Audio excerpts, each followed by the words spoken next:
Hey y'all, Robbie Falk here for another reaction video. Mississippi State falls on the road at Tennessee 33-14 on Saturday night. This is Sunday morning as we come to you. We usually like to, if we're not at the game, sleep it off, let the thoughts kind of resonate a little bit, um, and I usually come to you on Sunday morning and kind of give you my thoughts on the game, how it happened for Mississippi State, and I mean, just kind of some of the same stuff for the Bulldogs in this one. I thought that the effort was really good for Mississippi State in this game, but still a very disappointing outcome when you think about the opportunities that were there for the Bulldogs, especially when you look in the second half.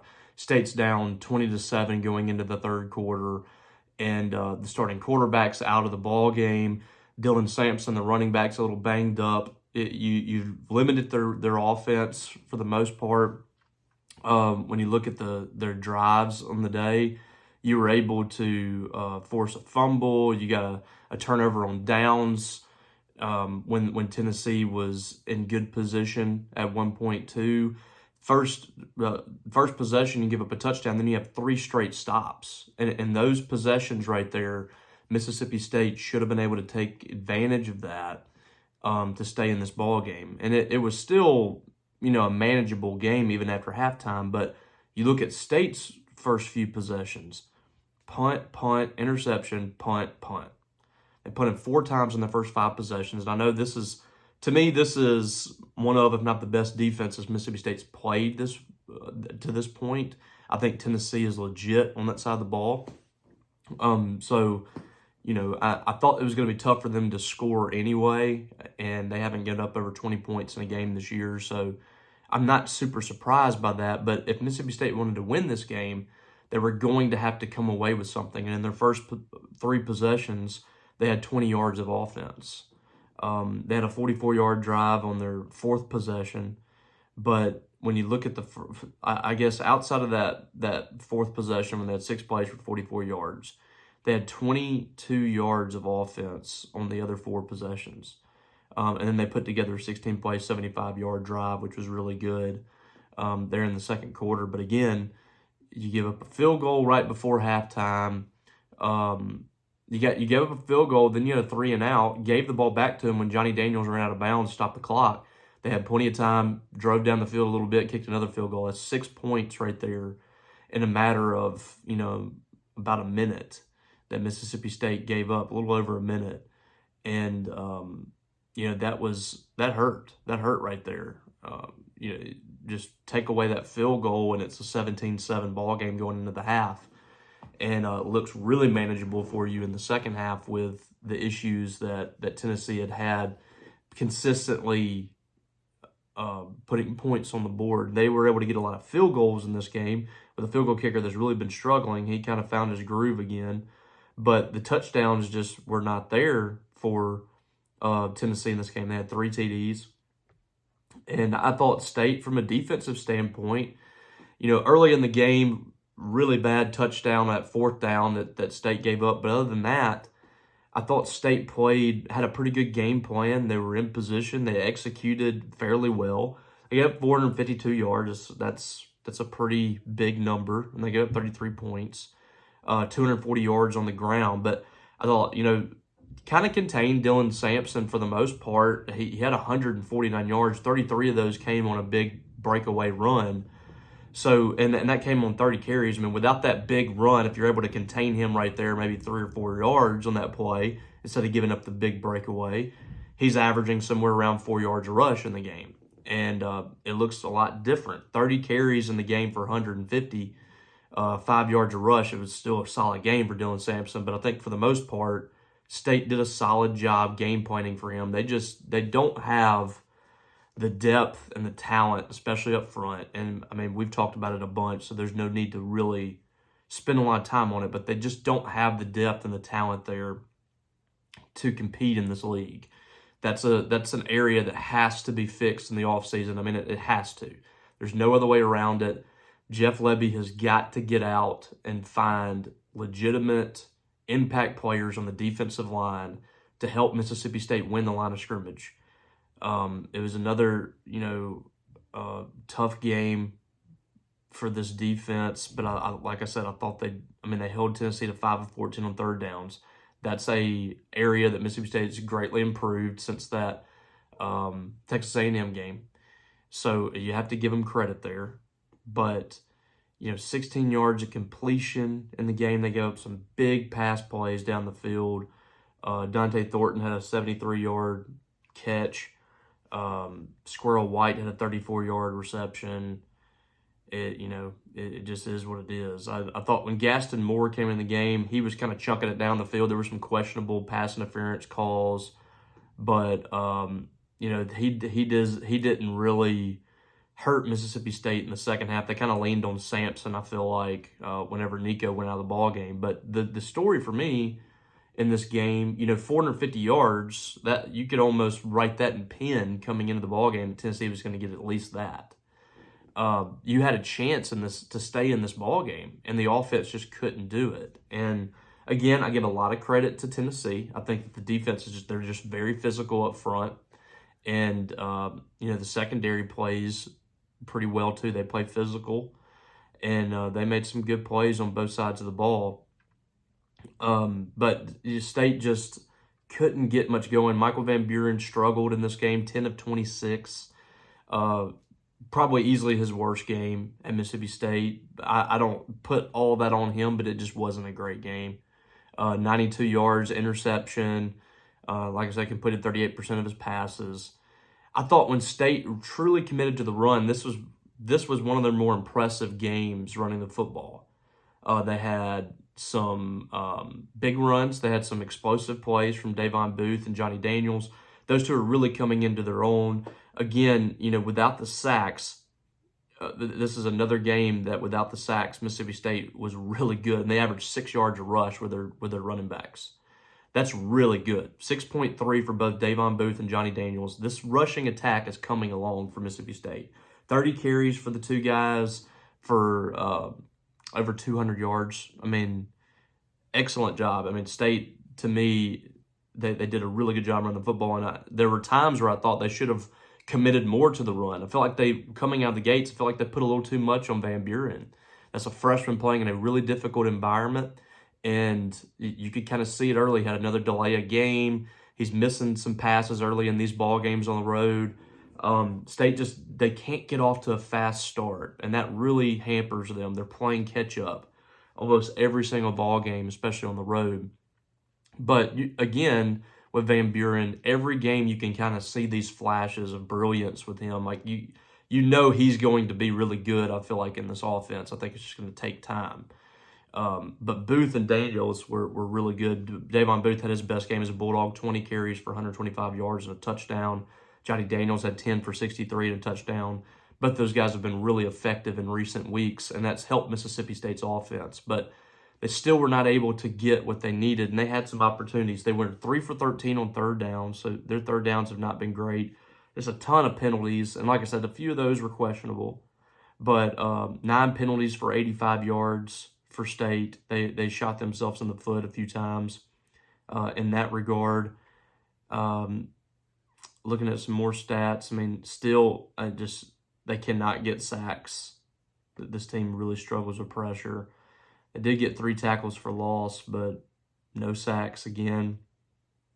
Isaac Smith, 20 tackles, just all over the field. The guys, he's having a tremendous year. He's one of the few guys on this defense that's really been good. And I think Stone Blanton has been really good down the stretch.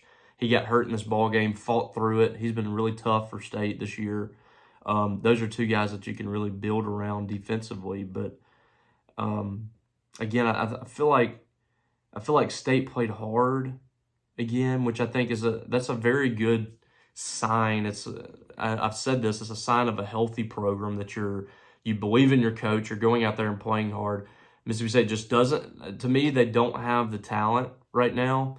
And you have coaches that are learning on the fly on a lot of ways. I still believe that this is a coach that's going to have success at Mississippi State, but there's a lot of things that got to change in the offseason. There's got to be some changes on the staff. There's got to be some changes in the locker room. They got to have a better roster. But right now, it just is what it is. I think people were really upset yesterday because of what happened at Ole Miss. Let's just be honest. And, just another frustrating loss. But I'm not sure what people expected coming into this game. I'm not trying to dismiss, Mississippi State losing, but this was a terrible matchup for Mississippi State on both sides of the ball. I think, it was a 26-point spread, I think 25.5 maybe. So, State covered again. That's, again, nothing to be proud of, but this is just where there's nothing that's going to change for Mississippi State at this point as far as the talent of the roster and what they have.